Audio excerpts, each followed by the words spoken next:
Well, Paul, long trip north, disappointing game, didn't really ever get going, and disappointing result in the end. Yeah, disappointing result. Disappointing to concede that first goal in 12 minutes. We talked about keeping it tight here, and they might start to get a bit nervous, with their recent home form. But poor goal on our part to give away, and the rest of the game was dictated by the referee and making. I lost count of the amount of times he fouled. Blew his whistle for fouls. Some were, some weren't. But the one that is the cleanest tackle in the game is Kenny Davis's, and that's where they scored their second goal from.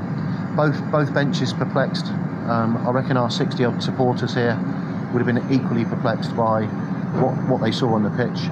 And it's very, very hard to get going. As you said, it was I reckon that was a poor game to watch. It felt like a poor game from the dugout, and that's regardless of the various teams' two abilities. It was just a real poor game because it was stop-start every 20 seconds. Every time we put the ball in the box, he gave a foul against us, and yet we were having. We know that Hogan, Peregrini, will just hold on to you for dear life, and yet he decided that 99% of those were Jamie Collins fouls or Dean Beckwith fouls. Dean then gets fouled for having his shirt pulled. Persistent infringements. So, as I said, a bit perplexed, but it led to a bitty game.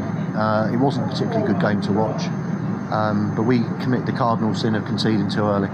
That was a soft goal as well, wasn't it? Very soft. It's so. We say it in the dressing room, so I say it as it is. Ross, if he's made the decision to come early, he would have collected the ball.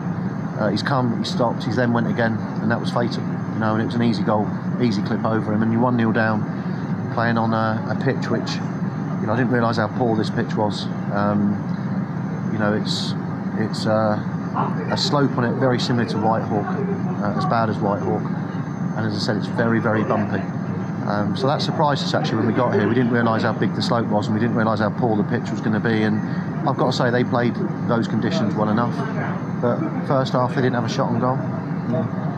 Second half they didn't have a shot on goal until we opened up after the second goal went in. So they were struggling with the pitch and the conditions probably as much as we were. It's tough to come up here on a Tuesday night. Coming up on the day. With a team that we were hopeful of getting something out of the game, but when you concede early, Tony, it puts your backs up against it. And their three centre backs never really under pressure in the first half.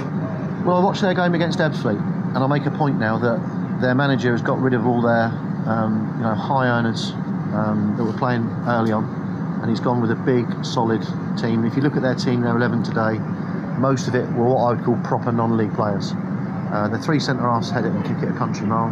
And I thought they were a real physical team today. We knew that from the Ebbsfleet game. We knew they'd pick the same team, but every single one of their team was over 6 foot.